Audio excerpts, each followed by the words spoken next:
One's a former NFL star turned esports coach. But I was getting the stink eye from my wife. She's like, what you doing? I'm like, nothing. And one's a dad who can't stop playing Rocket League. These kids these days, they're like, blah, blah, blah, blah, blah, blah. We're used to jump and run. Together, they welcome you to Ahman Green's Gamers Lounge. Welcome to Ahman Green's Gamers Lounge. I'm your host, Ahman Green, along with my good friends and teammates, my man John and Rico. We are all assembled. Avengers have assembled today on time and together. And I'm super excited about that. Funny note though, I'm gonna brag on myself. I like to talk about myself and doing things. So we just had the epic fail of the day by myself, Ahman. Me and John started the show with a great entry, by the way, without Rico, but I did not hit the live button. So we were talking like we were on this. I was like, great point, Ahman. I don't think anyone in the history of podcasting will ever say something like that again. And they were like, we're not live. Hey, I was like, John, guess what? He's like, what? I'm like, we're not live. Oh, guys, what are we doing?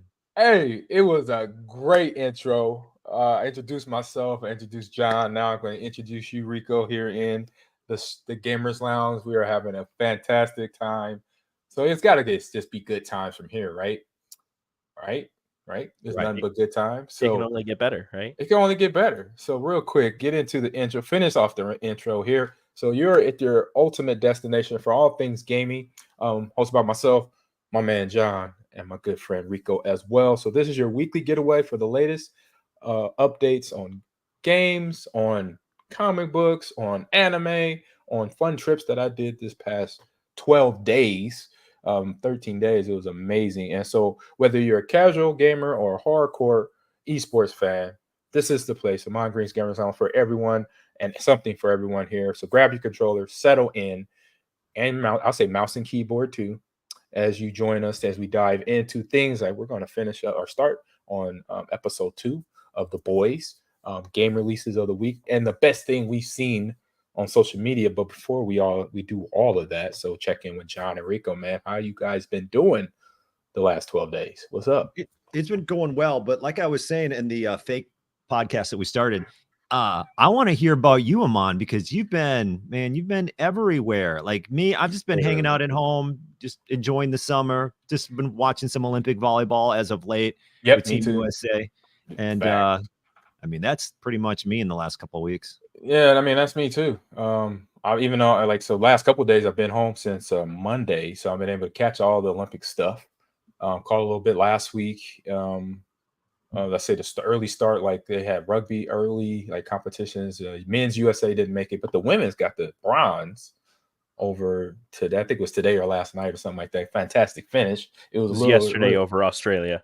Yeah, literally a walk-off home run, 90-yard run or 80-yard run by the women's player from U.S. to get her final touchdown, little touch, or they call it just a touch here in rugby. So that was fantastic. She ran through some ladies to get to the end zone too. Did a Ahman Green style. I was like, ooh, I like it. She dropped the shoulder and then took off on them.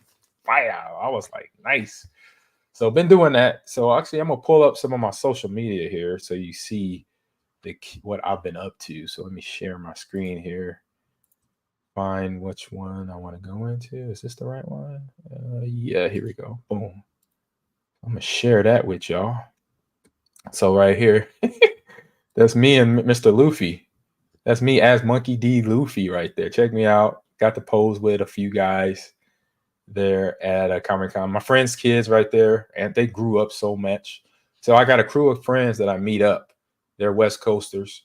They're in LA and Vegas, and we meet up every year. A big Kevin Barry comes with me sometimes. He didn't make it out to this one, as you can see, but that's me, Monkey D. Luffy. You see the smile. I perfected that. I looked at all the images of Luffy and his poses and thing, and I like that pose the best. That's why I did it most of the time.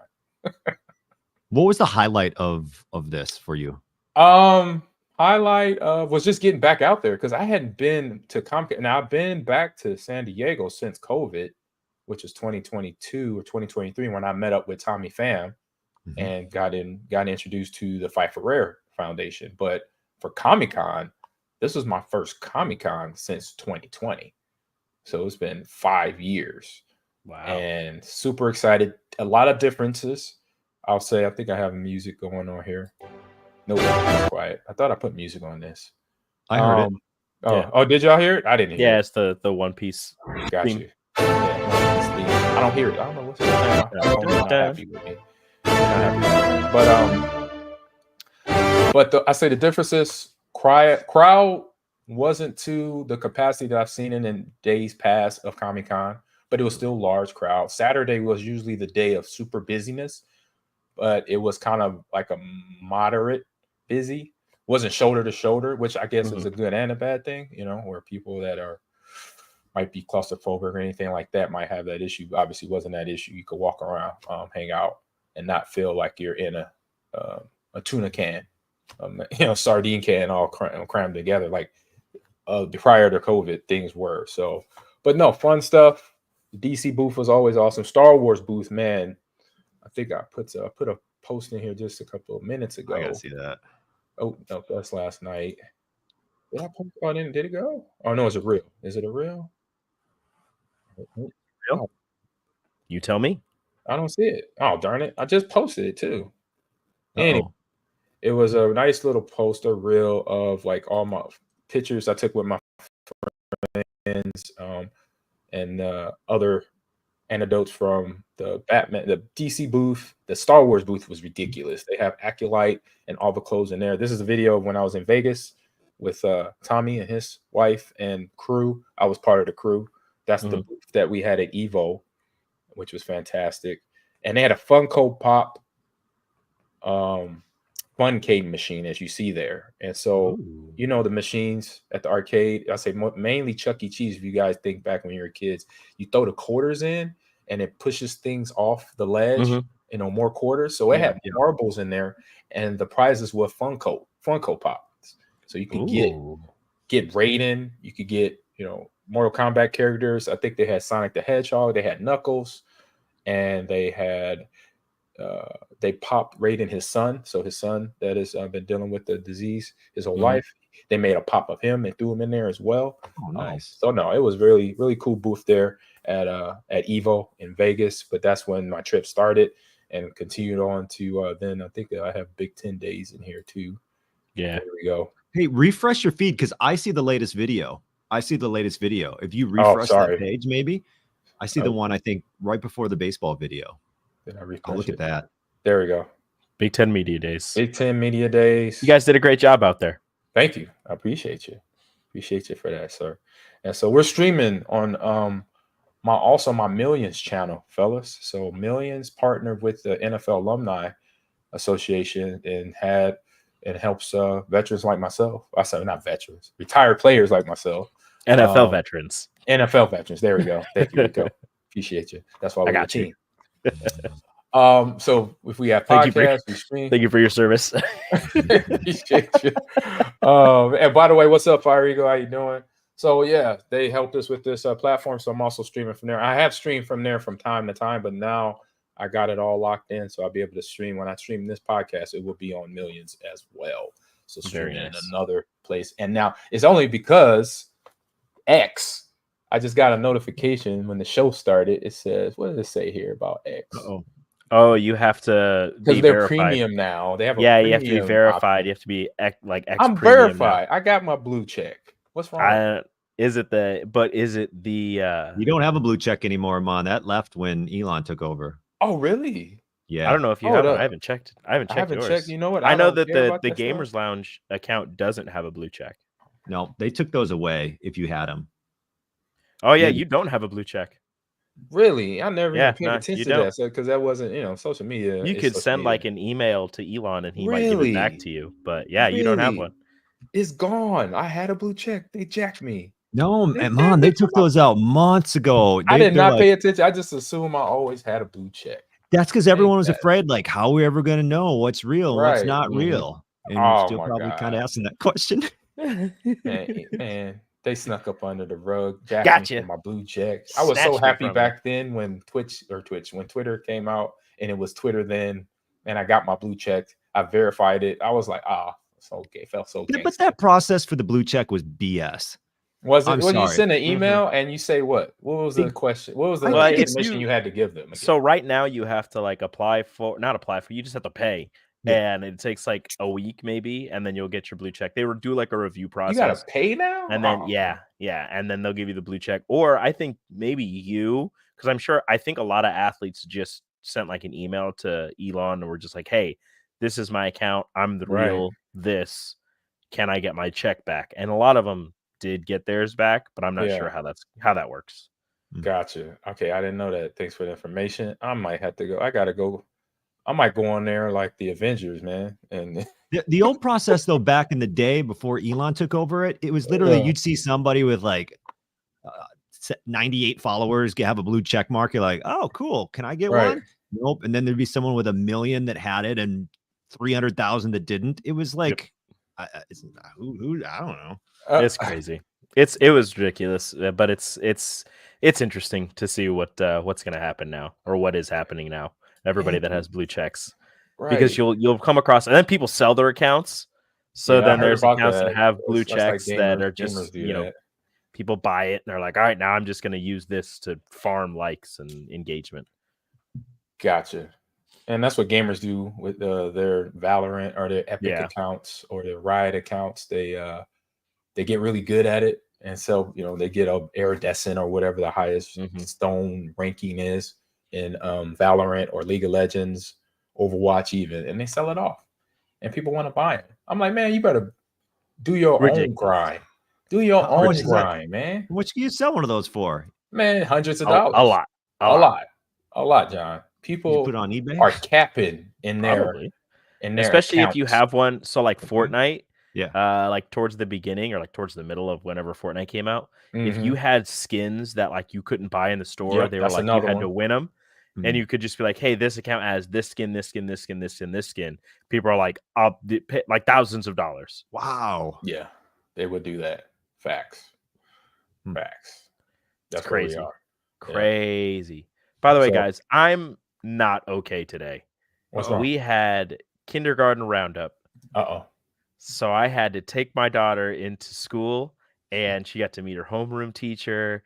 And they ran us through everything that's going on. And heartbroken daddy. My wife tweeted it out. I retweeted it if you want to go look at it. She said that, and this happened. This really happened. You cried. I thought like daycare, she wouldn't want to go. She'd hold my hand. She'd be like, Dad, I don't want to go. No. I was like, are you ready? They split us up. They took Terrence in the lunchroom. They took the kids to the classroom. And I was like, okay, baby, are you ready? And she goes, yep. And walked away. Kick rock. Didn't look back. Didn't even look back. Didn't say. I was like, oh, okay. Oh, I'm not okay today. I'm not okay today. Hey, that day happens to all of us, parents and kids alike. My moments. Well, I was hard. You know me. It hurts, guys. It hurts a lot. She starts kindergarten on the 12th of August. On the 12th of August? Yeah. They start them early, bro. And John. I'm not feeling it. Not here for it. Does she get out early? Yeah. So she'll start school like around 8, and then she gets out at like 3 something, and then Dave's gonna pick her up and take her to daycare. So she only goes a half day to daycare. But is it like May that they get over? I think so. I hope so. They should be. If you're starting in summertime. So. Yeah. I'm sorry. That's a bunch of junk. Because like that's when our vacation for our family is. August 12th. Like literally, like you're taking a whole month away from families. Yeah. Like school, like even high school. It's no offense. It's kindergarten. They're gonna figure it out. Yeah. My son's birthday is the 30th of August. Like she's gonna be in school on her brother's birthday. Right. That's completely facts. Crazy. Serious facts. Huh. Interesting. Yeah. I mean, I know high school is starting around in some high schools, some states. I think here in Texas, they might be starting football already. Yeah, football's already started. I think school for some states starts in about 2 weeks. Yeah, not even that. Some in a week. By the way, I'll let you guys know right now. In like, I don't know, 10 minutes, I will be back, but I have to run. I'm making some burnt ends, so I got to run. I got to throw them on the smoker. So. Oh, okay. Don't let burn you know. Them.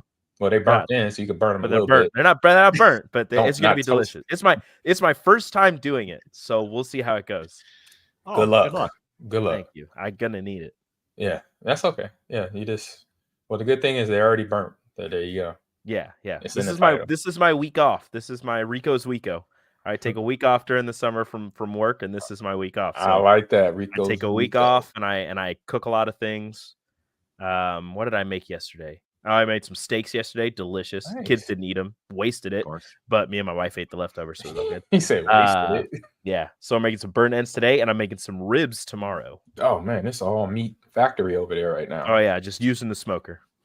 Don't get to use it very often. So. Okay, gotcha. Well, you gonna get it all done in 1 week, huh? Yep, all of it. Get all the smoking out real quick. Cool. All right, let's head over to quick hitting news bite. We got a lot of stories for y'all today, so here we go.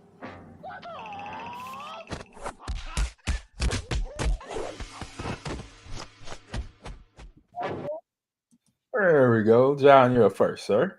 Okay, so here is my headline for today. Video game actors are on strike. Here's what that means. So guess what, guys? More strikes. So basically, video game actors are going on strike. Why? Well, because they're afraid of AI, essentially. Yep.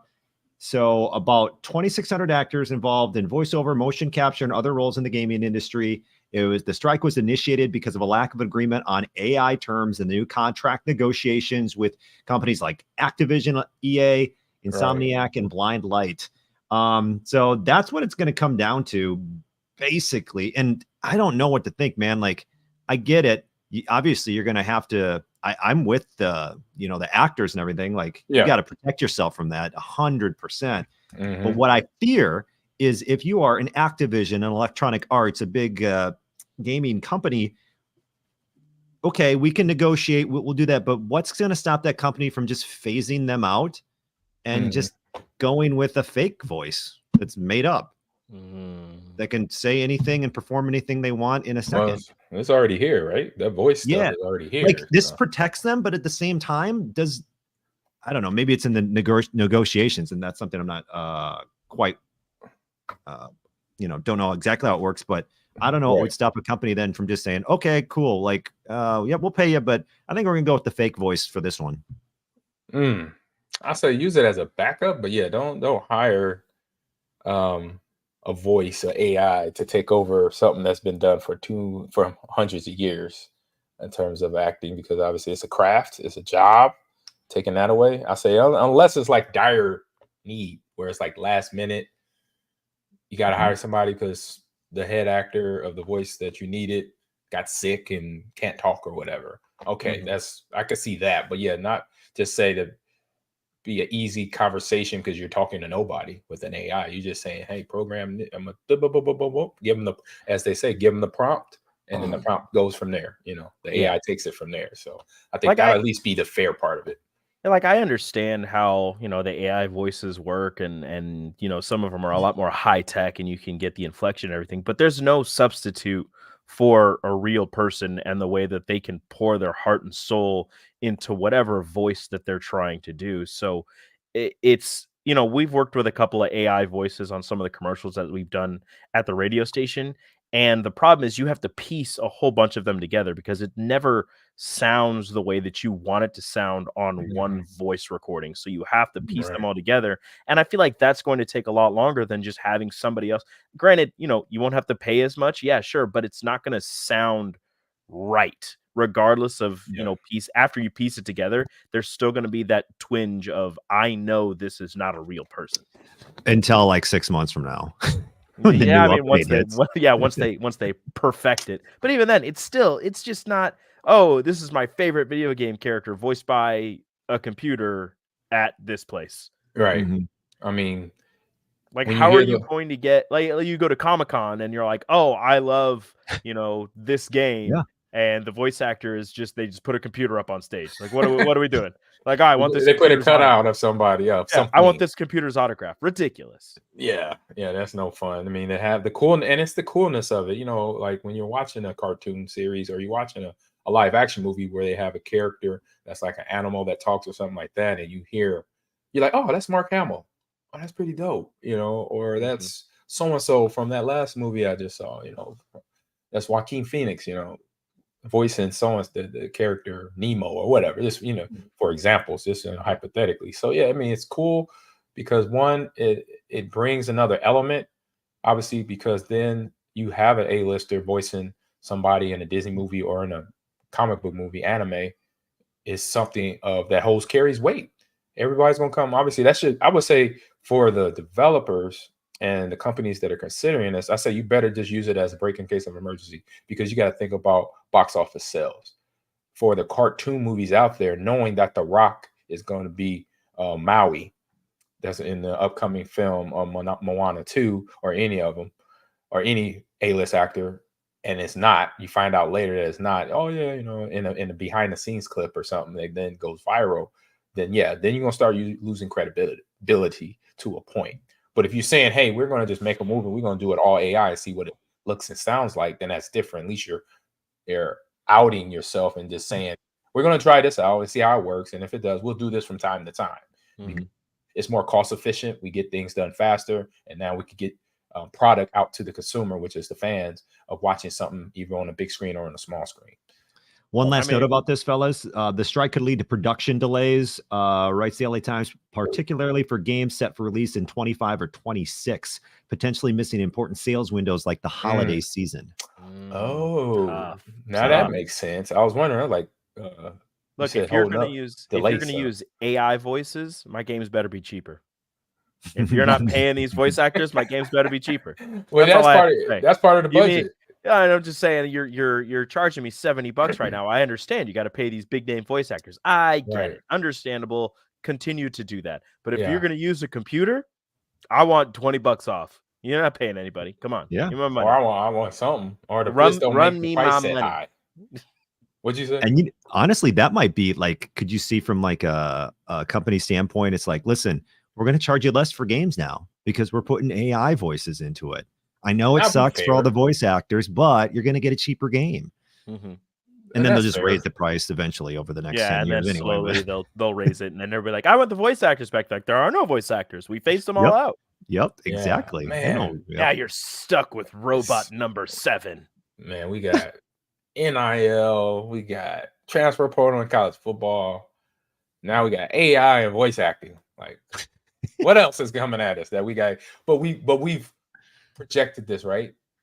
Movies like The Matrix, movies like Terminator, movies like what's the one with Tom Cruise where he's the future cop? Minority Report. Yeah. So we predicted this.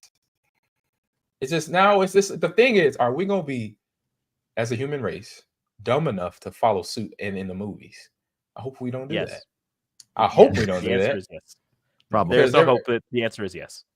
Facts. People are dumb. We are all dumb. Oh man, it's just gonna happen. God. We got to get the people in the right.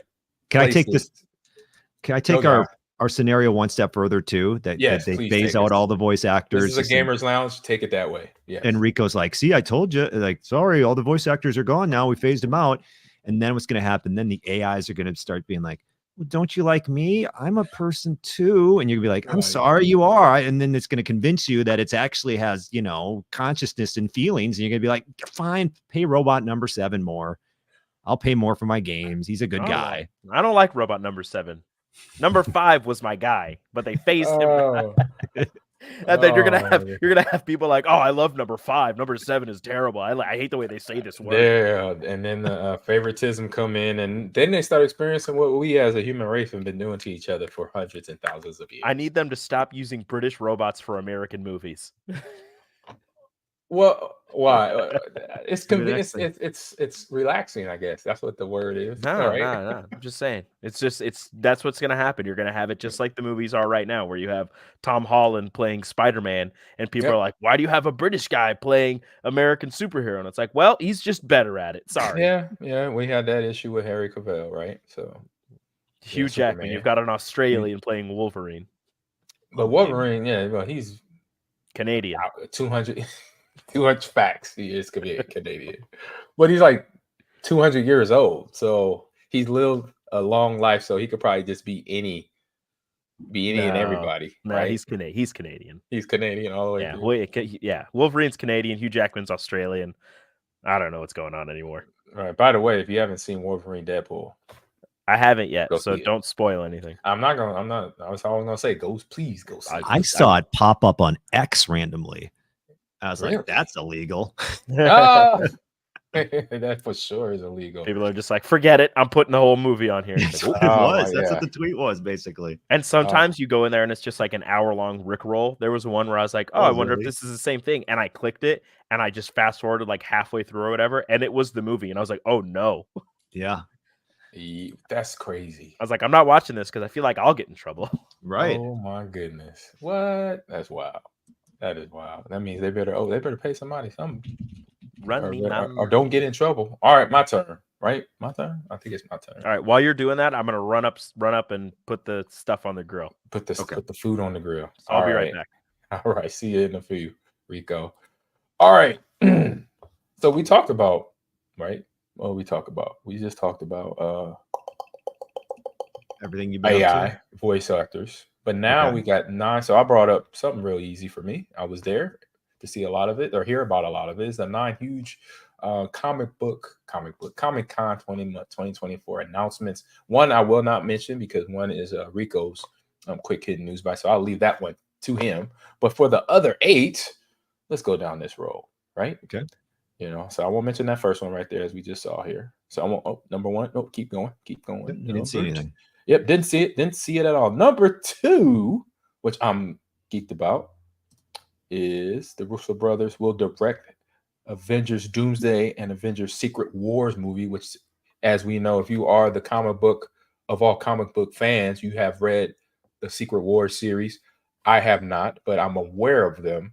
So this will be something I'm gonna delve into the next. This is till next year, so I got almost a whole year to get into the Secret Wars series. So do you, John, and everybody listening in. So that was announced at San Diego Comic-Con on, I believe, on Thursday. They did Hall H on Thursday, which was a switch. Like I said, things changed at Comic-Con. Hall H announcements was usually on Saturday, but since COVID, I guess they moved it to Thursday for whatever reason. So that was also announced. So that's obviously a big deal. And Rico will go into more who is a part of that, but I'll just say that big announcement of another Avenger movie. So this will be the 5th Avenger installment. Ever since the first phase or 2 phases of Infinity Saga and all that stuff. So now this is after post Infinity Saga, which it does have a name. I'll look it up, or John, you can look it up. I think it has in the MC universe of phases. If you type in MC universe phases and what phase they're on, I think we're on phase 6 or 7, maybe somewhere in there. So that was one announcement, big there. So in mid-July, it was reported rumors of Joe and Anthony Russo, who have directed 4 MCU flicks, Avengers, Infinity War, Avengers Endgame, were being lined up to make a stock return of Avengers 5 and number 6 as well. So the rumors are very much true. 2 Hall H stage that was confirmed last Thursday there. And then number 3, Marvel's Fantastic Four has a new movie subtitle as its first footage confirmed its villain. I wonder who the villain is. But the movie was also announced in Hall H. So July that's the 20. Yeah, the 25th was Thursday. But who's the villain? Let me see who the villain is. So the villain, Galacticus. Ooh. He's a big baddie, big purple guy with a big helmet, big horns on the side of it and everything. And he's like the size of a Sentinel. You know the Sentinels from X-Men? No. The big guys that like fight the X-Men and like lock them, or the mutants, and lock them up in a cage and throw them in there and throw away the key and all that. So you got Galacticus. He's that size, and he has this big, huge horned helmet that he wears that I think gives him his power, or something like that. But he's a badass. So he's a badass MCU villain. So he's also in this fighting the Fantastic Four. That's announcement number, was that 3? 3. Yep. Number 4 coming up, Invincible. So this is actually a comic book series that I know you might have watched it on Prime. And so I think Invincible, I like it a lot. So season 4 has been confirmed. And I think it's like almost an animated version of The Boys, because it's the same. Oh, really? I think it's the same writers from The Boys to the Invincibles. And they did Invincible kind of like, you know what, we're going to do an animated series. Here we go. And they have The Boys in live action, but the writers are the writers. You can't change the things they like to write about and how they make things gory and bloody and people get beat up and punched and a face falls off. So this is a gory, bloody cartoon. So if you watch, it's on Prime. It's on Prime as well. Go over there and watch season 1 through 3. You'll see what I'm talking about right away. And it's the father-son thing going on. So like the guy in the middle is kind of like the guy with the gray hair there. Mm-hmm. He's voiced by J.K. The guy that does Peter Parker's boss. Yeah, I was gonna say he looks just like him. Yeah, he literally looks like that guy. Exactly. So he's the voice of him, and so that him and his son is the kid is this guy here in the yellow with the yellow and the goggles. So it's kind of like Homelander and his son now in season 4. Okay. That's kind of how I get the relationship with where they're at. Like he was around. The difference is this kid actually, grew up with his dad in the house. It wasn't no, parent around. It wasn't Homelander around. I don't think I want Homelander around my kids anyway, even if he was my son. That Homelander a little off. He's way off. So we will talk about that later. So you got that coming up. And so good series there. Season 4, and also boys, like I said, season 5 has been greenlighted as well. And for the Lord of the Rings fans, the Rings of Power season 2 gets a monstrous, great trailer. So I might want to watch this trailer. They said it's monstrous. Yeah, let's watch a little bit. Let's watch a little bit of it. All right, here we go. Sauron sees himself as master of all Middle-earth. It's a 4-minute trailer. He seeks to rule. Yeah, we'll watch a couple minutes on it. Should post the whole movie. But by bending the minds of all its peoples to his own. That is a ring, not the ring. For that he needs not armies. No!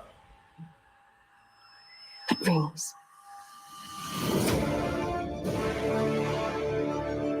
In choosing to wear those rings. Wow, it's more than one ring now? That's a problem. I know you believe I didn't know this ring that. is I haven't watched the deceiving season 1 of this, so But I believe that's it where is I'm a little guiding lost me. here, but that's okay. All this may be by his design. Looks epic as usual. These rings Sure. may be how he attains power. They must be destroyed. We will they're discuss the rings destroying once more you have rings. answered the question. All right. Who is this man? He is no man. Who is this man? The Frodo? Who He is this? deceived me. He's a badass. Oh, He is Sauron. oh. What am I to call you? A sharer of gifts. The sharer of Our gifts. work begins now. All right. That's the first There it minute is. and a Ooh, half that of was a that good video. stop. Hey, wait, one problem here. It's more rings. That's not good. That's not a good thing. It's right? not good. No, I don't think that's a good thing. I mean, the Like- first ring drove people, like it did what it did, right? Yeah. And now you got 8 more. You got 9 rings now. Now there's just so many rings. They just creating a powder keg of problems there.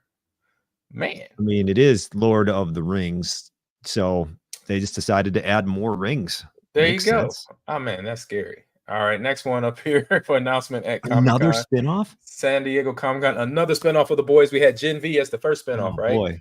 Yeah. And now here is another one with Soldier Boy and Stormfront. If you remember those characters, Soldier Boy is Homelander's father. Remember that from season 3, I believe, Okay. or season 2.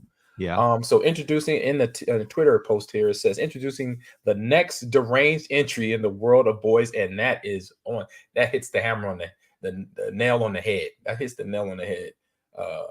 A deranged entry. So Vault Rising, starring Jason Ackles, who is who's Soldier Boy, and Anaya. I wonder if Soldier Boy rapper gets anything off of this. Please do. I hope he does. I hope he's put in his paperwork to say, "Hey, bro." They should at least have him like do a song, Do a cameo or something, or do a song, cameo. right. Yeah, like Right. maybe play a song like during a scene or something. Like 100%. So this show is going to be set in the 1950s, exploring the exploits of Soldier Boy as a soup, known as Stormfront, only to advance from now is kept your hands off the blank's shield. So there you go. that. So of course, like okay. boys, that's only Yeah. in boys context, right? That's only in the boys. I'm not going to do it on here. Don't do that on the pod, on the Gamers Lounge. Don't cuss in the lounge. All right, get kicked out. All right, last couple here. The Penguin, which one we've been knowing this, they've been advertising this for a while now. So the Penguin gets a brutal and thrilling new trailer, and this will official be on Max. So they gave the official release date here on Max in this trailer. Let's see how long this video is. This is a series or a movie? Hi, I'm Colin Farrell. This Check out the is trailer series. for the new series. Penguin. It's on Max only. It's just the beginning. I mean, gotta resubscribe to Max. What? Oh, let's say Actually, yeah, I dropped Max. Me too. Come on. You can help me out. Life is just a dream. You promised me, Oswald. I know. I deserve a better life. I'm working on it. I think that was his mom. I like this. Another already. flip side of the Honest man Penguin, to succeed. a DC villain, That should be the American dream right gangster, there. make his way up the hard way You know, by beautiful stuff. being a henchman for somebody else. But obviously, this is the backstory of how he rose to power and his touch on the underworld in Gotham. Not that I'm complaining.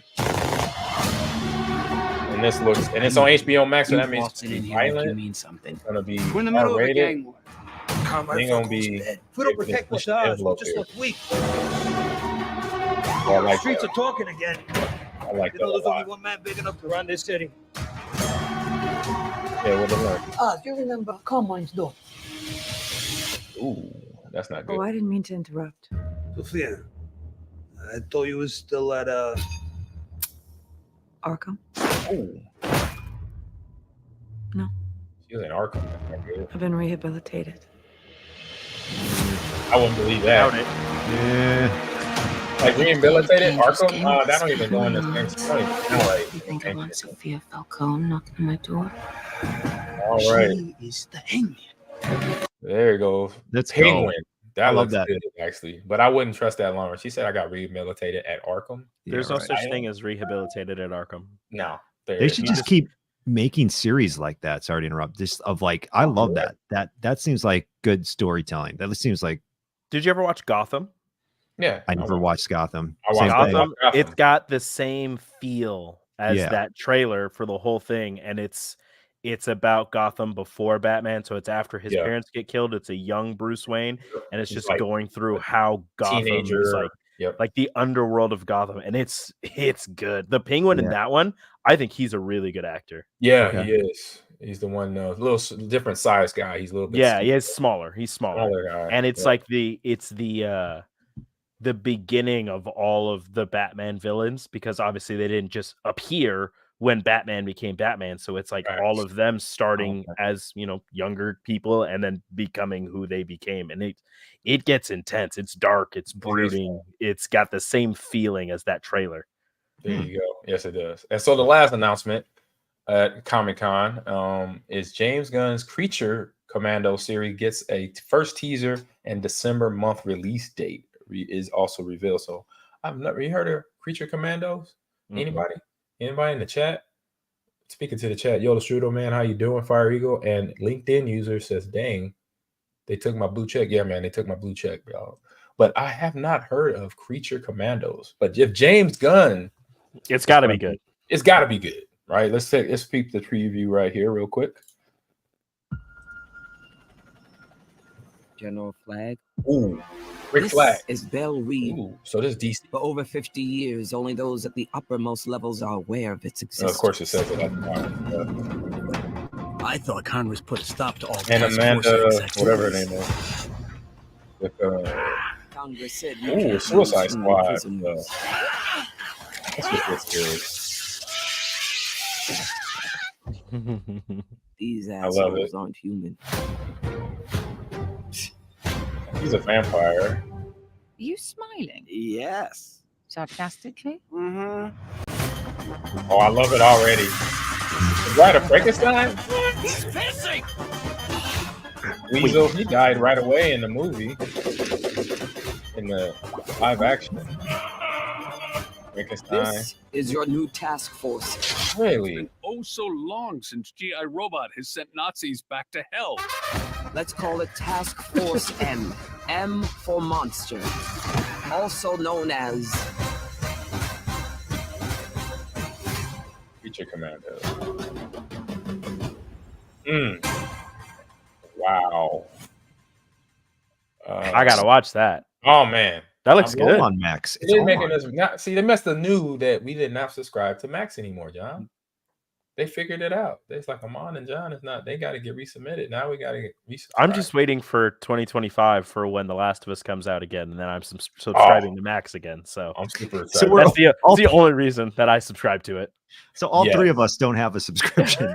Yeah, we do not have, because we're like, oh, that's over. We'll come back to it when it's time.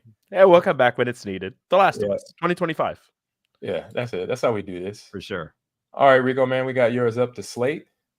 All right. Quick hit. I'm sure that you have mentioned it. No, I did not. You didn't? Okay. This is your feed. This is your read. Okay. Well, they Marvel had to do kind of an about face, a 180 on their next couple Avengers projects after Jonathan Majors' legal troubles. They couldn't go with the Kang Dynasty for the next Avengers movie, so they've made a switch in terms of the name, and they're going with what was it again? Doomsday. Yeah, Doomsday. Avengers Doomsday, and they had to bring in Dr. Doom. And what they decided to do, kind of threw literally everybody for a loop. Nobody expected this.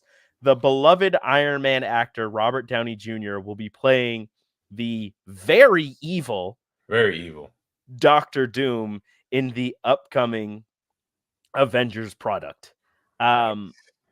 It's a weird about face for the man who ripped out the heart of every Marvel Avengers fan as the beloved Tony Stark and Iron Man, but it's not as crazy as one might think because of the introduction of the multiverse. Yes, there are comics where Tony Stark is Doomsday or is Dr. Doom. Now there's a lot of people upset because in the original comics, Dr. Doom is of Romani descent. He is Romanian.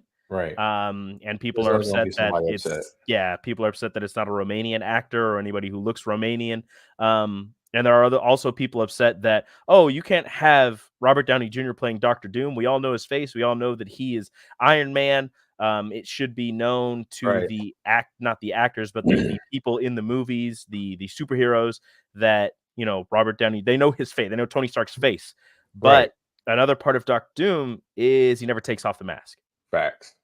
So that's another thing that could work in their favor. Yep. But at first I thought, oh my gosh, this is amazing. I can't wait for it. Robert Downey Jr. is going to kill it as Dr. Doom. But as the days have gone on, I'm a little less enthusiastic about it just because I feel like Marvel and Disney may have gotten a little scared of how their last few movies have been received, and they're bringing back a beloved actor in order to potentially save their skins and save the money that they may have been losing. I like that. I like that remark there, that point, because that makes sense. Because obviously, knowing Tony, Robert Downey Jr., and his weight that he carries, or the weight he brings to the Marvel universe. I mean, he was the match that lit all this up, right? And back in 2008, and Iron Man 1. So yeah, I agree with you there, Rico. I just don't know if I'm going to get the same feeling of dread from Dr. Doom hearing Robert Downey Jr.'s voice. Because like Dr. Doom, I haven't read all the comics, but I've read a couple here and there about Dr. Doom. I'm about to read all of them. And he is a problem for everybody. There's the one, comic spot that everybody posts where it's Thanos and Dr. Doom's like, oh, so you don't have the Infinity Gauntlet? And he's like, I don't, but I'm still Thanos, this feared, the Titan, the Mad Titan, all of that. And Dr. Doom reaches inside his chest, pulls out his spine, and he goes, nope. Pretty much just like, nope, doesn't matter. Like Dr. Doom is a problem. And I don't know if Robert Downey Jr.'s voice and the way that he's played, I don't know good, but the way that he's portrayed in just about every movie he's been in has been not the antagonist. I don't know if it's going to lend credence to the fear that Doom is supposed to instill in people.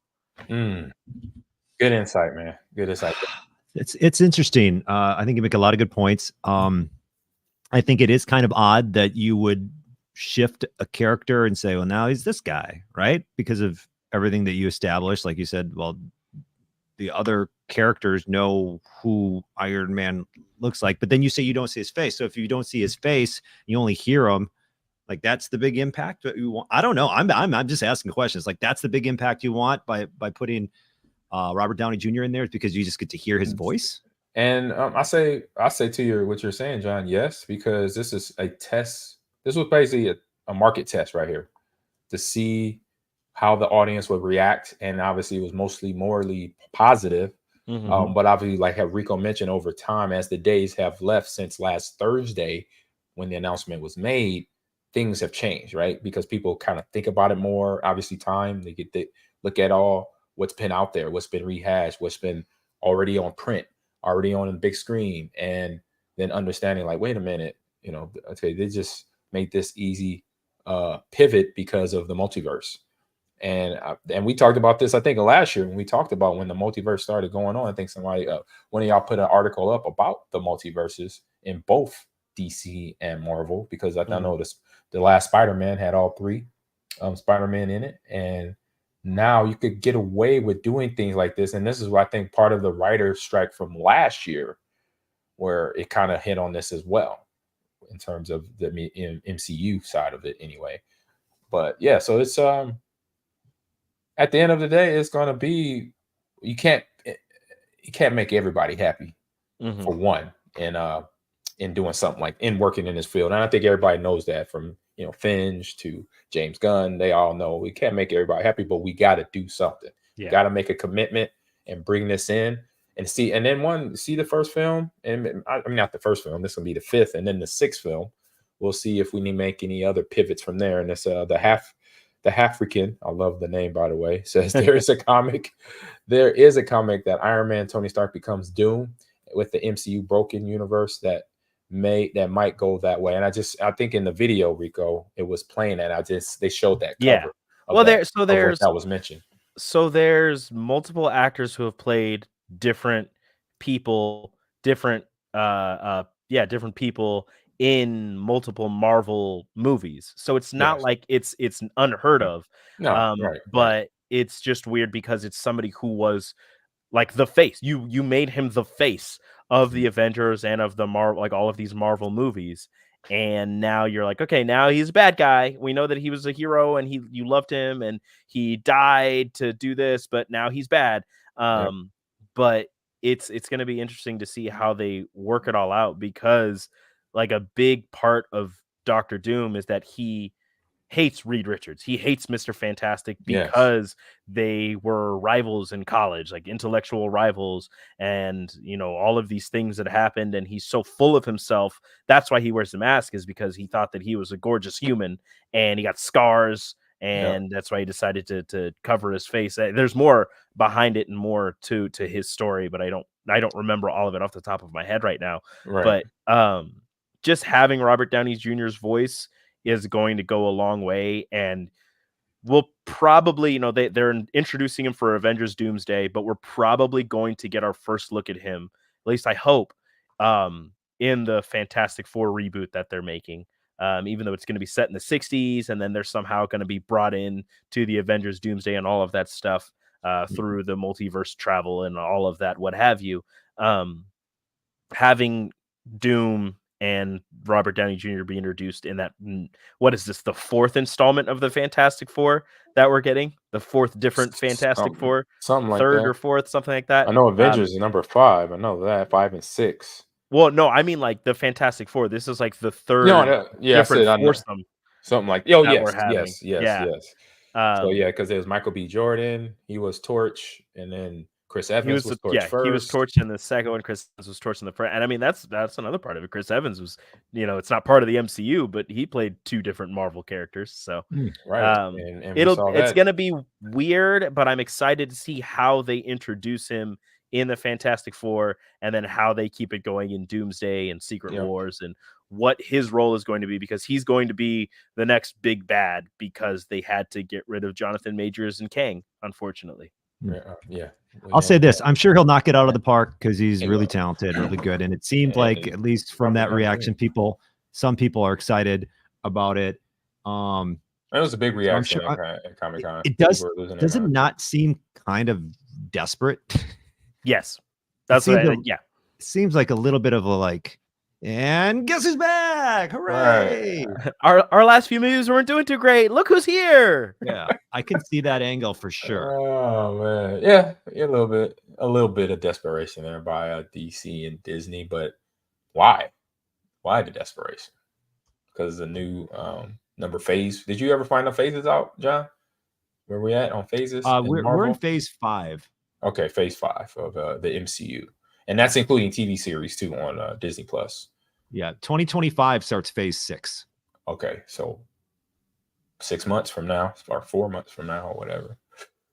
Here we go. Okay, so interesting. So, hold on, I have to see. Okay, so the last. I was gonna say good job, but what's up? What else? What else do you have? 6 movies in the Marvel universe that have released. I want to see these. This is chronological. Yep, chronological. Wait, no, we don't want chronological, do we? Yeah, we do. Yeah. Okay. Yeah, chronological. Okay, so the last 6, 3, 4, 5. Doctor Strange and the Multiverse of Madness had a weird review. Some people loved it. Some people hated it. I thought it was good. Thor: Love and Thunder was hilarious, but people hated the plot. And it was a little bit too much comedy sometimes. Yeah. Black Panther: Wakanda Forever was great. Ant-Man and the Wasp: Quantumania. I haven't watched that one yet. I have it. I just haven't watched it yet. There were people who liked it, some who didn't, because Kang struggled with Ant-Man, and they're saying there's no way that somebody as powerful as him, who's supposed to be the next big bad for the Avengers, should struggle with Ant-Man as bad as he did. And that's prefaces. That's obviously keeping the book canon, but that's not. We already know that's not going to be real from theater to from the book to the theater. Yeah, Guardians Volume 3 was amazing, and the Marvels didn't do as well as they. That was good though. People slept on that. People hated on that for the wrong reasons. I don't know what their reasons. So I don't know, but that was a good movie. But like, if you just look back at those last 6, I mean, probably 4 of those didn't do as well as Disney probably thought they were going to do. And as you're going into this phase, and as you're going into your next 2 massive movies with your next 2 Avengers movies, you're gonna need to make money, because you're gonna spend a lot bringing all of those stars onto one screen. 100%. Gotta have that moolah. So you're gonna have to pay a crap ton of money to Robert Downey Jr. and hope that it brings in a crap ton of money. Well, that's the other thing, right? Like, now you could have saved it. I could have saved them like $20 million or so. Just hire me. Yeah, just put me in there. Not me. I'm found somebody. I would. The rumors are 80. The rumors are 80 million. Oh, I could have saved him more than that. The rumors are 80 million right now. Wait, for one movie, for him to appear in this movie? I think so. Well, it'd be in 2 technically. It's either 1 or just 2. So 40 for two Avengers movies. Either 80 and 80 or 40 and 40. Yeah, I don't know. Ooh. I just said these are the rumors. Full-time Jack move. If I'm Robert Downey Jr., I'm like, I'm Iron Man. I'm Wolverine. I'm I'm Doom. I'm everybody. What you want me to be? What you want me to be? I don't have to take the mask off. Bet. We might not even have the mask. It might not even be him behind the mask. He could be off on. It's just his voice in Tahiti somewhere. It's like Darth Vader. Right. Yeah. He can line up the voice like they did. Yeah, like with James Earl Jones. They've been doing that. That was back in the 70s. So there you go. Ridiculous. Amazing. All right, man. Great stuff there, John. Rico. I'm gonna be so mad because I'm gonna sit there. I'm just like, I cried for you, and you're just coming back as a bad guy. Like, hey, a lot of people. I cried over you. I knew he was coming back. I cried over him, and they're gonna do this. I can't do that. I can't cry over a superhero movie. Can't do it. Nope. All right, fellas, head over to the best thing we've seen on social media. Let's go. You're so dumb.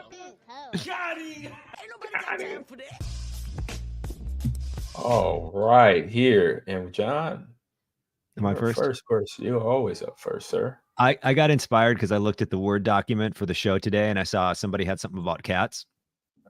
And I said, I've got something about cats. I had, that was me. Okay. It reminded me of a video I had saved. Oh, hold up. about Oh, hold up. I got to get your video ready. I thought it was in here. It's in here now.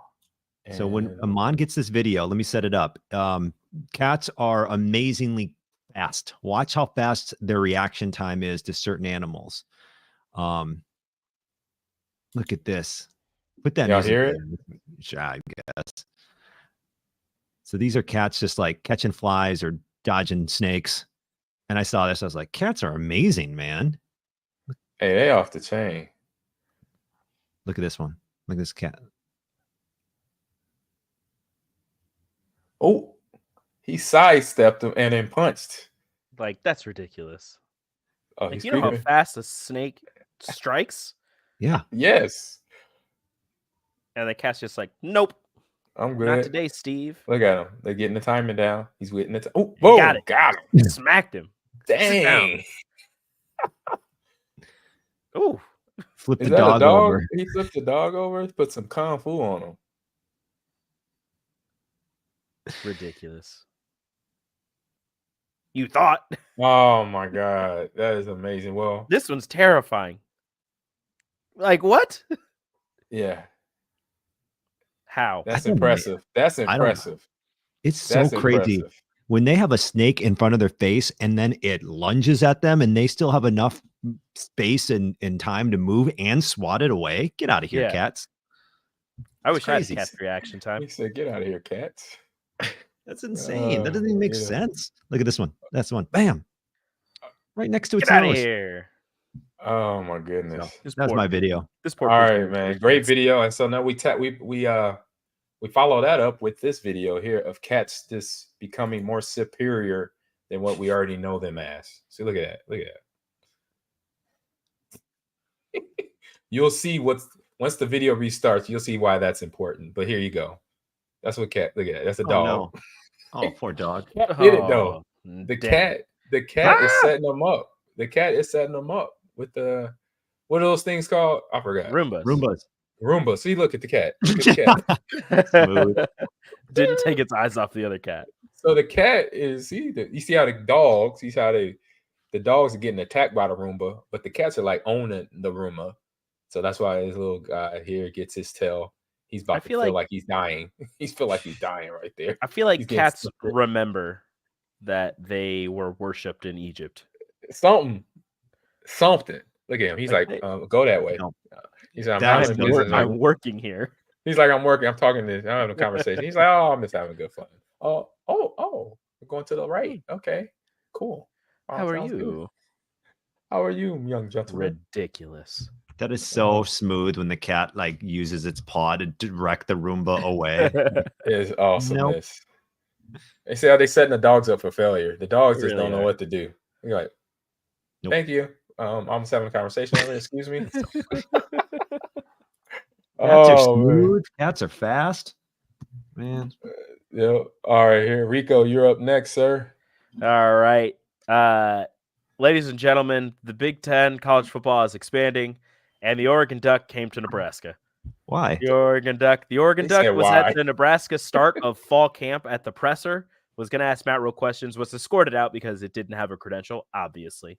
But took a picture with Herbie and Lil Red, and apparently Puddles, the Oregon Duck's name, his name is Puddles, is making his way or her way across all of the Big Ten schools, starting with Nebraska, obviously, because it's the closest, and going to make its way through the rest of the Big Ten, visiting the different areas, taking pictures, getting the social medias up, because, you know, it's the Oregon Duck and it's the best one on social media. So, John, I don't know when it's going to visit Wisconsin, but you can probably expect the Duck to be somewhere on campus. Hanging out with Bucky. 2 weeks? I'm going to have my Nintendo gun waiting for that thing. Two things here. Two things that pop in my mind about Puddles the Duck traveling to all the Big Ten schools. Two things. One thing, the first thing is positive, that he's just spreading good positivity around the country, around the Big Ten conference. But number two is diabolical. Like, they're planting seeds to either surveillance the team. something Puddles diabolical. There's something Puddles diabolical leaving about cameras this. in the Right. practice They're putting facilities. those cameras that you can't even see. they're like microscopic size. Puddles went in into little Matt red Rule's and little- office. Yeah, Put his hand, put its feathers underneath the desk. He's and over left there the Tom microphone. Cruising it right now. He's over there Tom Cruising things. Mission Impossible style. Careful now. That's what Puddles is doing. Hey, Puddles was at Big Ten Media Days. He had, or his homeboy, he was in one of the waterways in downtown Indianapolis. Oh yeah, the massive inflatable duck. Massive Puddles. If we call that one Puddles too. Yeah. He took over one of the little estuaries that was furkering that goes through downtown Indianapolis. You know, Oregon is just walking around the Big Ten schools, letting everybody know that they're here before they go on a tear this season. And, facts. Play There for you the go. Big Ten championship against Ohio State. They might, like I said, they're setting the seeds up for something here. If not, they're just spreading good wealth. Was it good welfare? Good welfare. There you go. Well, this is weird. Like, do we have to? Is this the thing? Like, we got to get the Bruin over here and what, a Trojan? Are we gonna have a Trojan visiting a Husky? What are we doing here? No, just Oregon because they're fun. They're fun. I don't like it. I don't like showing goodwill to my opponents. Welcome to the league. Fine. I don't have to go rub your back and bake your birthday cake. Like, don't come to my school and hang out. This isn't the Pac-12. This isn't the Pac-12. This is the Big Ten. We don't like each other. Yeah, we're not supposed to be hanging out. I'm not inviting Goldie Gopher over to Madison to say what's up. This isn't fun. Is that his name? Is it Goldie Gopher? Come to my school. Get out of here. I don't like this. Go away. It's called Goldie Gopher. I did not know that was his name. Not a fan. Yeah, Goldie Gopher. What? Because they're new. We're supposed to be friends. Now we're all friends. Everybody's friends now. Hey, yeah, it goes hard at the Big Ten. I mean, for the teams that's been around. Sorry, Oregon, Washington, USC, and UCLA. Go away. Go away. The Bruins and welcome in. I hate you. Oh my God, they go hardcore though. You have cool jerseys, but shut up. I was in the neighborhood of the NFC North. We were the black and blue division. This is the same area. Okay, exactly. That means we beat each other to a pulp come the regular season, and we're all beat up. And one year we were so beat up that I was like, we're losing this first game. It's over. I don't like you. I mean, that's a good point. What if the NFC North revamped? They added some teams. You get the Tampa back or something like that. Yeah, I could see the old that. NFC Central. Well, they just come over and visit Lambeau Field and be like, hey, welcome everybody. No. We are not. No Packer fan organizational employee will welcome in a bear or a buck or a lion or a Viking, anything. Welcome. Well, it's gonna be one of them hearts. What's up, partner? Like, what's up, home? What you in the wrong set, dude? It's one of those. You wearing the wrong colors, homie. It's like, hey, you just joined, but now you're visiting my school. Kick them out. Kick them out of the league. They'll come. Can't stand for it. You brought my West Coast out of me right there on that one. Set tripping. They set tripping up in here. That's what they saying to the Puddles coming up to. Hey, those colors Happy Valley. Those colors ain't no good around here. You gotta see yourself. Walk yourself out of here, duck. Hey, green and gold. But I like like I said, good fanfare. We'll see. All right. They'll probably be at Iowa today or tomorrow, Minnesota, Wisconsin. I'm just saying, keep your eyes peeled, John. I'm sure. Yeah, Duck's headed this way. Like I said, I'm gonna go grab my old NES. What is it called? What is it? The gun? What does it have a name? Oh, the duck hunt gun. It's just the duck hunt gun. What's up? But what does it have? Like the NES zapper. I'll bring my zapper. The zapper. Bring the zapper. Matter of fact, there you go. You corrected me. The zapper. There you go. Are you on a positive negative note? Are you excited to go to Oregon? Are you guys going to Oregon? I'm excited for all that. I know we're going out to USC, UCLA for one weekend in November. I'm sure. I'd have to double check, honestly. The Huskers go out to USC. I think they go out to USC and Washington, and then UCLA comes to us. Yeah, I think Oregon comes here too. Oh, Oregon comes to us. Okay, I believe so. Ooh, Washington, at least for volleyball. That's going for football. I don't. For football, Oregon they go out basketball to too. I know basketball. USC comes out here. For basketball. So sweet. Got some good stuff. Big Ten. The new realigned Big Ten. Well, I see you in Louisville to start the season, John. I will be in Louisville, Kentucky. Are you going? So you're going? I might if I Okay. can get it. If I can get it sponsored. There you Yeah, go. go get that. Get Go that work that. spot. I'll Go see work ya. that, baby. Go work that. All right, let's head over to game releases here, fellas. Release these. It's time for the game releases. Game releases. All right, John, you up, sir? Okay, so just to set it up, the way I picked these, Ahman sends a list. I picked the one that I just think sounds the coolest. Yeah. And so for this one, Star Wars Bounty Hunter, right? I mean, that sounds cool. Yes, Is it not? Very cool. Yes. You it's got Star the Wars. you got the video going up here. So Yep, I got the video up. So is this? So I was trying to. It's a 2002 action adventure game. So are they just re-releasing this, or what is going on here? I guess the graphics does look like they're basically redoing it on a few of the console platforms, Switch and PS4, PS5. So when I There you found go. that out, I'm like, what are we doing here? Are we just re-releasing stuff? Is so That's in what this they've classic been doing third-person- sometimes.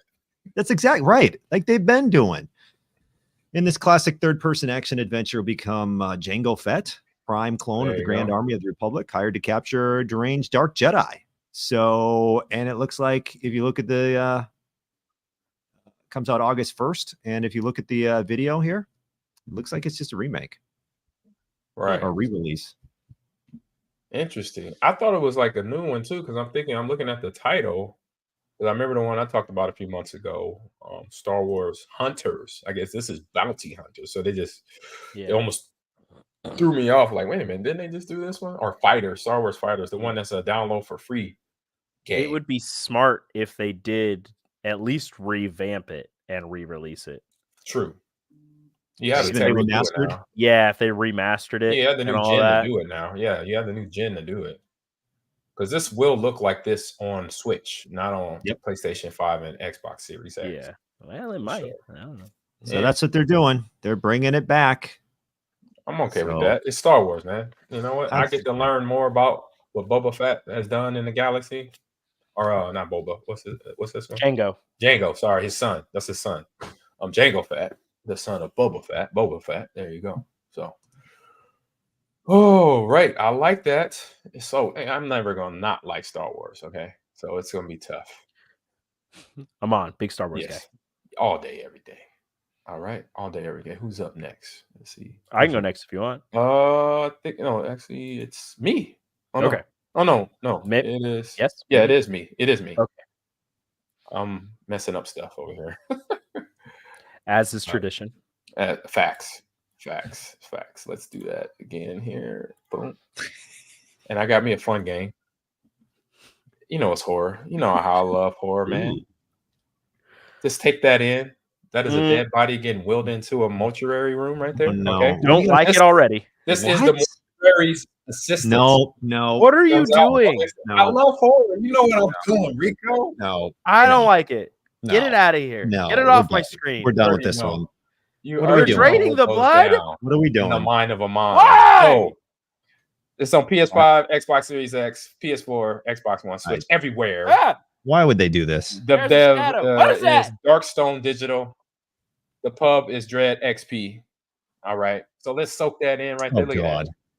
They're over there. Like, we got creepy monsters on the wall. So you're the character. God. Having completed your degree in mortuary sciences, you have taken on an apprenticeship at Riverfields Mortuary. Over the past several months, you have logged many hours aiding the mortician in daily tasks, along with learning the ins and outs of the enabling process. So that means embalming process, as well as to how to properly handle care for the deceased. So, and then here we go. This is when it starts up. Late one night, you're called into work to handle some embalmings. Death doesn't keep daytime hours, But there is something different about these bodies because there is something different about you. The phone rings with the mortician on the other end. The rumors are true. You can not leave. So the mortuary's assistance is the definitive edition. History, horror mystery Ugh. game developed by Darkstone Digital.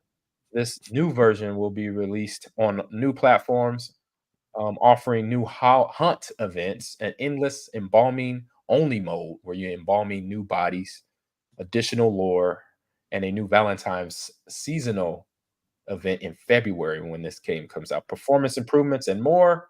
So the multi-raise assistant, y'all. Nope. Yes. Question, no. No, but seriously. Question, Great no. question, John. I agree. I love it. So it looks like you gotta do a little bit of whatever you do, and then there's like creepy stuff happening. But you say there's an embalming only mode, so that's just where you just want to just be around the dead You're bodies. gonna do that. Yeah, you're gonna suck the blood out and put the other No things monsters. that make It's just you embalming. no, that's the mode. In the embalming mode, yes. That's creepy. For That's the game a weird itself, mode to have. That's you a gotta weird deal thing with to put in these, there. the hauntings Nope, going on. demons. Hard pass. Yep. Yeah, the ones coming out of a mirror. That's what I'm out. I'm like, I'm out.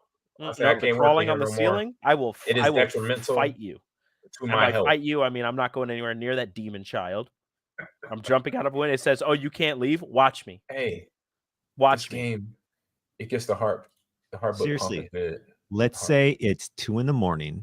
You wake up, you're kind of maybe, go get a glass of water because you're thirsty.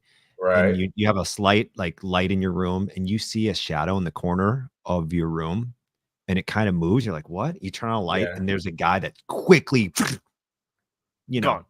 in the corner, gone. What would you do in that situation? Like you would leave talk the to house him. immediately. Burn the house down. I talk to him. And that's why you die. I'll be like, hey, because I've done it before. I've had that scenario happen. I'll say, hey, bro, what's good? I said, it's either you or me because I'm not going anywhere. That's what I ask. That's what I tell them. I put it out there. I'm not afraid of you.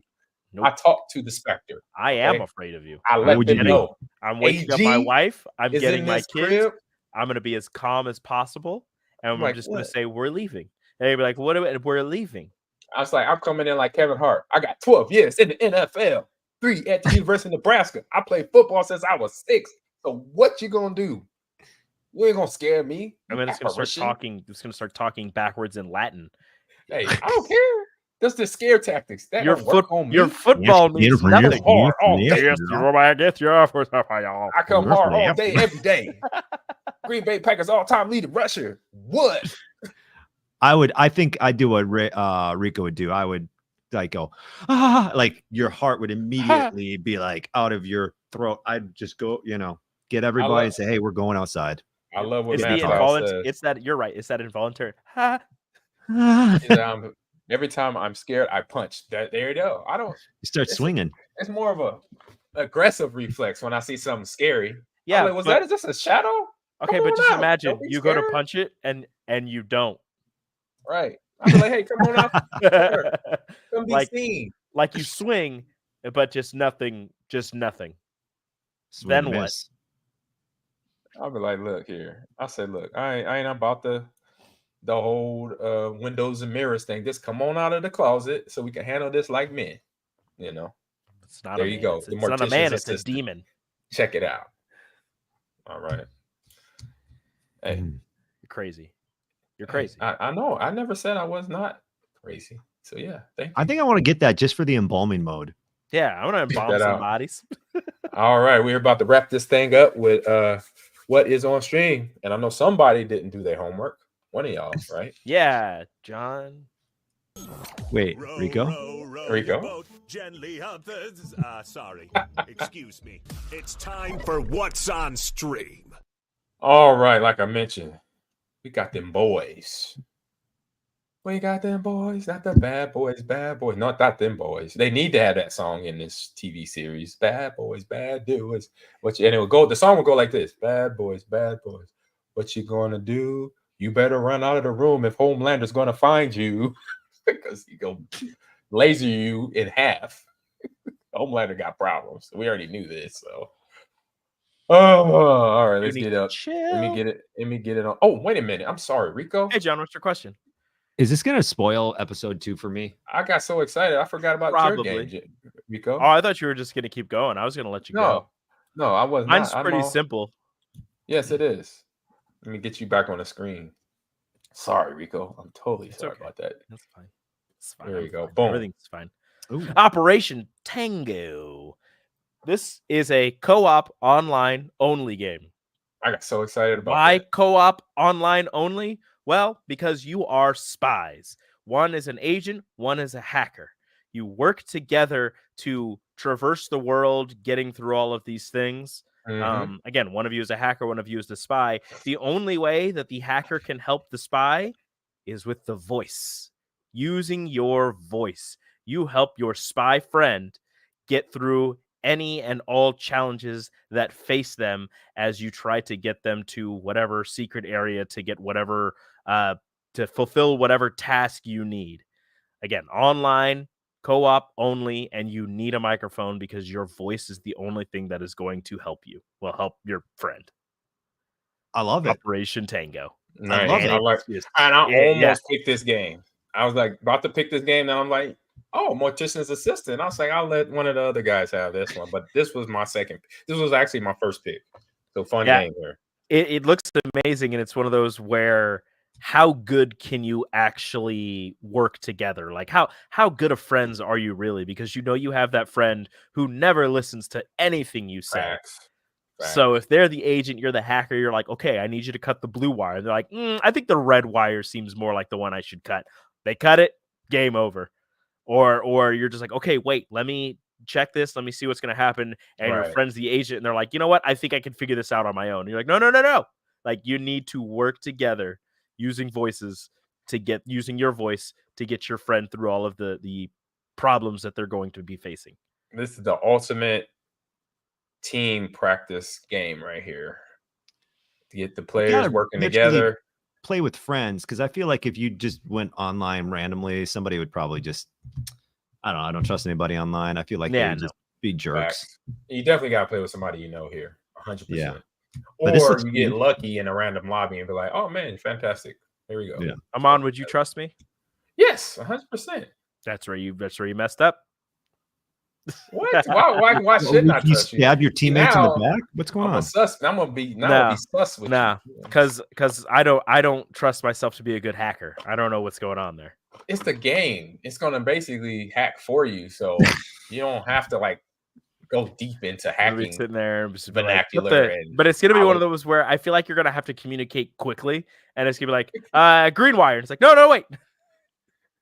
See, now you just gotta be decisive in a game like this. Don't question yourself unless you really don't know. And you say, all right, I don't know this, so I'm gonna figure it out though. At least have some confidence in your game. I question myself all the time.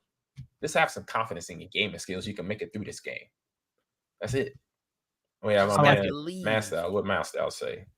The communication game. It's like the opposite of Among Us, where you're trying to convince people that you're not, the killer or whatever. And this one is like, okay, you got to communicate and work with the people as opposed to trying to trick anybody. Exactly. So now they flipped it on its head. So now we work together and keep it happy. Happy, happy, joy, joy. Happy, happy, joy, joy. Happy, imagine making this like 4 players and you have like the anti-spies. Oh, wow. That'll be fun. So like it's like 2v2. Yeah. Like, all right, you got to stop this person, but you can't see the other person's screen, obviously. So it's just 2v2, and it's like, all right, you have to stop them. This is what we have to do to make sure they can't get in. And then you're like, all right, this is what we have to do to get in. Facts. Yeah, that'd be cool. That'd be cool. All right. Here we go. Operation Tango. Operation Tango, sir. It takes 2 to save the world. As it should always. Because it better be a team. All right, now. Ran it over quick. Are we over? What's on stream now? Row, row, row your boat gently up the... sorry. Excuse me. It's time for What's on Stream. All right. As I prematurely started to talk about it because Rico hadn't done his cut up yet. But now we're talking about the boys. All right, fellas. Here we go. We got some craziness going on here. More shenanigans. Homelander is crazy officially, okay? And the Deep is hilarious. I'm just being nice by saying that. Yeah. Super nice by saying that. He is hilarious. So, who wants to start? Or who has... No, Rico, you watched You're that. gonna start. You're gonna start. Oh, both of you? I thought it was just one of you. I'm still working. I'm trying to, like, you told me to watch season 1, so I'm a couple episodes into that before I start at least season 1, so that I can start this. Because I'm only 2 episodes behind, so I think I'm good. Okay, gotcha. What do you mean? What? You're 3 seasons behind. I know, but Ahman said I could just watch this first season and I'd be okay. Yeah, that's what he said. I don't know. So wait, we're watching season 4 and you're watching season 1? I'm gonna catch up. You're not gonna catch up. He's gonna catch up. He could do it. How are you gonna catch up? Are you I'm just off gonna this have week. I'm gonna watch The Boys nonstop tomorrow. You just gonna eat meat and watch The Boys. And he's gonna be this. His brain, he's gonna have brain fog after this. Yeah, The Boys I is always said I crazy. wanted to watch. Especially those early seasons. The early seasons. Oh my god! Remember John? The early seasons. Are they not of The great? Boys? No, they're good. awesome. They're just they're diabolical. Oh, love it. It'll go fast. You'll go fast. Fun loving. A lot of messes. A lot of messiness. So just like this episode 2, which is what is likely named "Life Among the Skeptics." So you got Homelander. You got his son. The episode starts with them faking a rescue. And the son that Homelander found out about in season 3, which you will find out sooner or later, Rico. Okay, I'll that figure he it out. even had a son. Okay. That has superpowers, that the mom was raising, that she hid from him because for obvious reasons, as you probably finding out, Homelander is Homelander's a crazy dude. Crazy Yeah. as a roll lizard with superpowers. Yeah, not a great dude. Right. So if if Superman ever went totally rogue, this is that and then some. Yeah. Okay. And so in this episode, it starts off with the crew, Homelander and his son, trying to fake.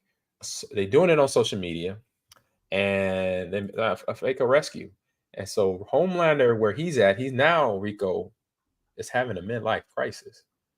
And so, so he is in the video with his son. They're promoting this, his son rescuing somebody, and with the uneasiness of his son not being on the level of superhero-dom as himself in terms of Homelander, he pushes his son to hey, you got to really get into it and take the gun from the guy and do something to the guy. And he gets PTO, he gets pissed off, basically, excuse my language, and forces his son to throw the guy into a wall.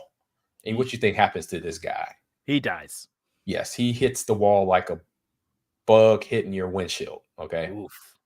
That's how strong. So from that, and so you got so many little different things going on between Homelander himself having a midlife crisis, him trying to get along with his son trying to figure out who he is, his son trying to figure out who his dad is. His dad is roll lizard crazy.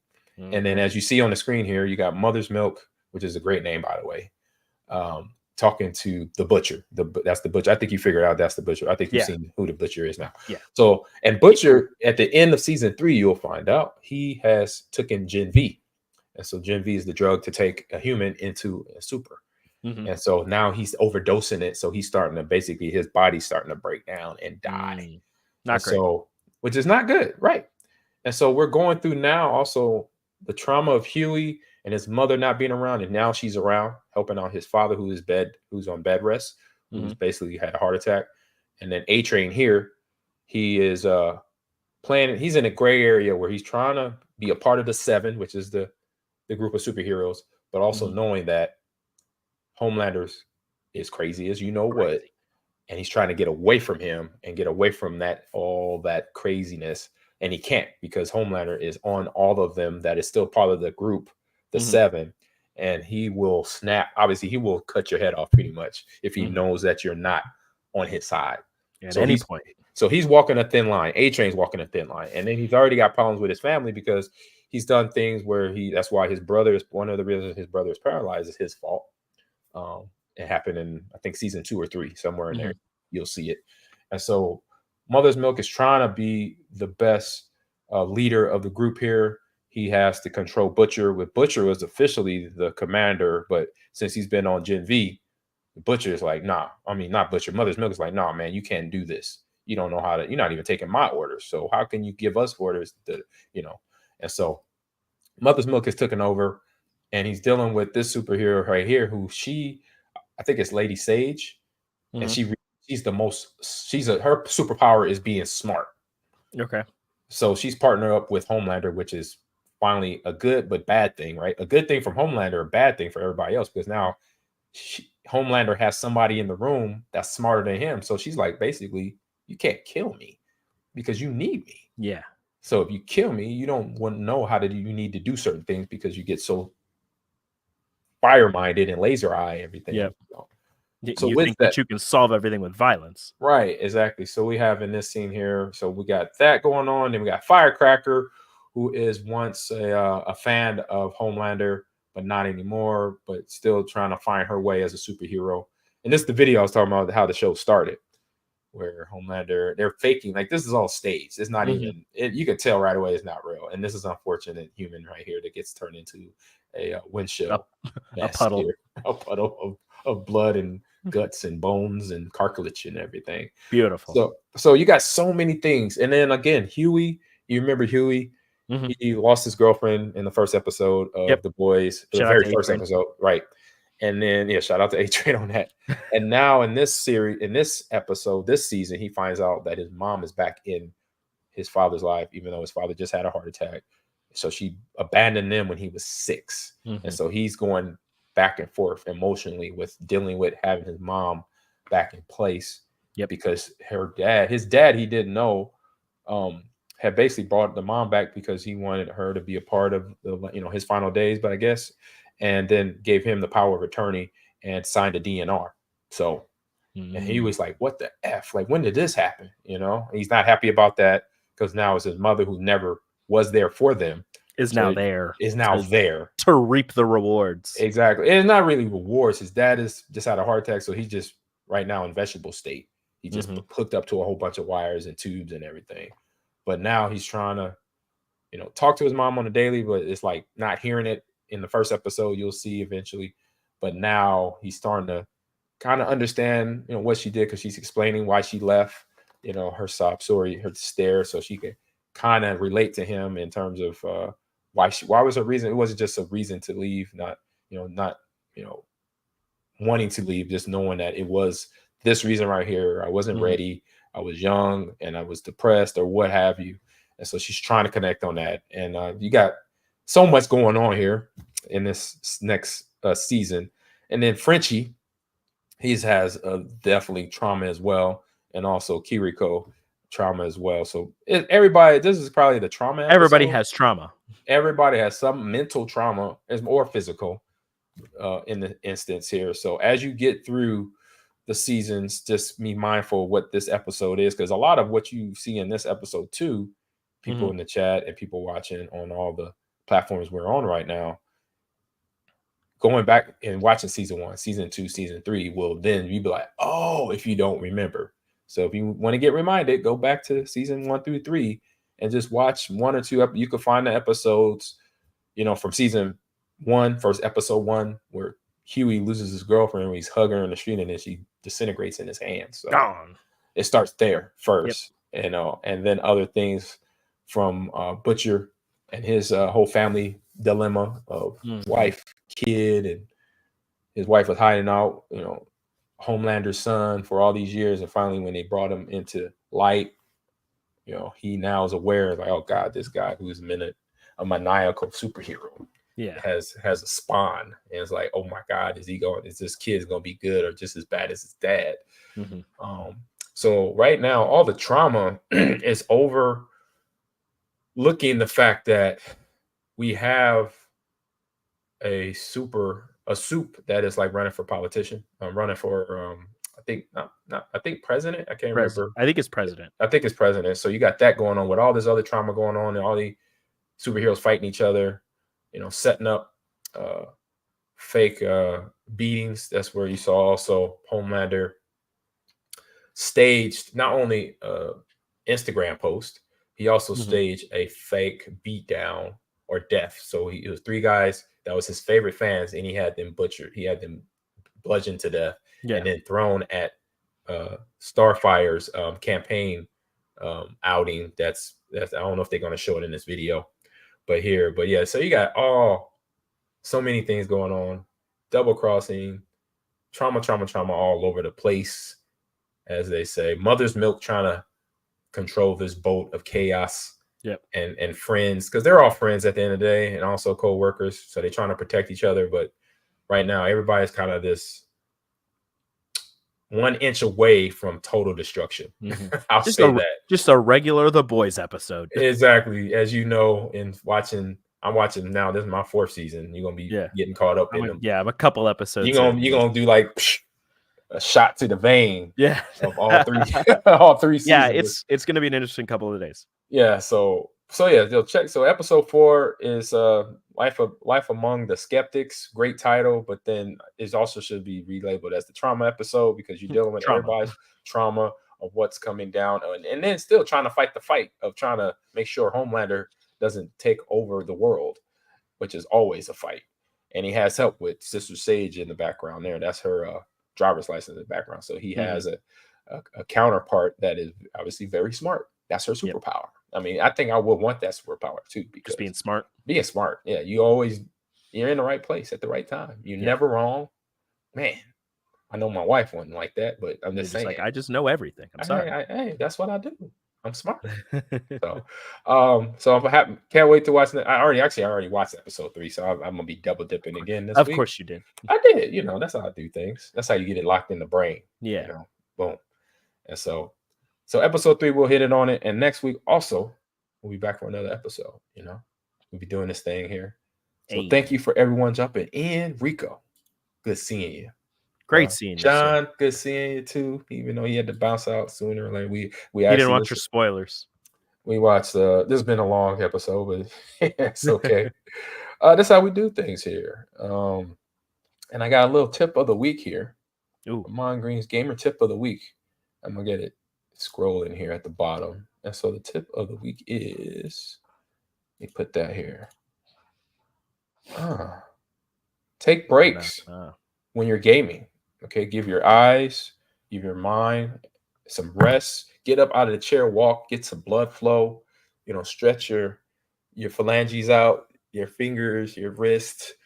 There's a YouTube channel I follow. It's called Esports Healthcare. If you go to that channel, they have a gamer warm up, they have gamer stretching, and they have gamer workout things for your hands and wrists. To make sure, basically, because if you game a lot, especially mouse and keyboard, you can develop carpal tunnel. So to avoid that, do these stretches. I do them every time even when I'm gaming on controller now, Rico. So I don't mess around. I do controllers. I do the stretches. I do the finger taps and do all this stuff and do this and then do the little spins and all that. So go over there to Esports Healthcare, check it out, watch the videos. Pick up some information. So if you are gamers, even if you're casually gamer, do it because it'll help out. I know when I'm done stretching, basically warming up my hands, they feel great. And even when I cool down and stretch at the end, my hands, my forearms feel all less tense than it did before I started gaming that session. So there you go. I'm gonna start doing that too, handing out gamer tips of the week. I'm also gonna post this on social media. So please follow. Real quick, Rico, let everybody know where you can find you on social media. Find me on the social medias on X at Radio Rico AC. Find me on Instagram at Enrique Alvarez Clary. I post a lot of things, and once this sports season starts going for the college session, you'll see a lot more volleyball and such on my timeline. But sometimes I post funny things. A lot of times I post about video games, and currently I'm posting a lot, talking a lot about the Olympics. So you can do all that. And also you can listen to my show. I'm not on this week, but I'll be back next week on 93.7 The Ticket, the happy hour from 1 p.m. to 2 p.m. Central Standard Time. You listen to there. Sometimes I give facts. Sometimes I'm funny. So just give me a listen. Again, Twitter at Radio Rico AC is where I do most of my social medias. X. Sorry, Elon. Ain't pulling up the bill on me where I got to go get my check back. Yeah. Until you get your blue check, it's Twitter. You know what? Facts. So go to my Twitter, Ahman Green 30. Go to my Instagram, Ahman Green 30. Check it out. TikTok, Ahman Green's Gamers Lounge. YouTube. I say YouTube and TikTok, Ahman Green's Gamers Lounge. Twitch, Ahman Green TV. And now millions Ahman Green. That's where we're streaming this as well. We'll be streaming there. It didn't have the RMTP in there correctly this week, but it will be next week. So we have another platform that I'm streaming to. Then I'll get the whole Twitter thing fixed out, so then I can start calling Twitter X again. So there we go. Find us on there. And also, I do a show with 93 The Ticket every morning, 8 to 10. It's called The Drive. It's with my man AD, Raph, and Nick Sainer. And sometimes occasionally this man right next to me, Rico, right there. He jumps in as the DJ of the ones and twos on that morning show Drive. As you go into work, get us in. We're talking Nebraska sports mostly, but we hit every topic in the sporting world, just so you know. And that's Monday through Friday, 8 to 10, 93.7, The Drive. And also Wednesdays, you catch it here. Same bat channel, same bat time. Wednesdays at 2 p.m. Central Standard Time. Ahman Green's Gamers Lounge. So thank you coming in. We'll be back next week. I hope you have a good, safe week. Peace out. See y'all later. All right, here we go. We got the music going first. Let's get the music going first. Rico, got the music.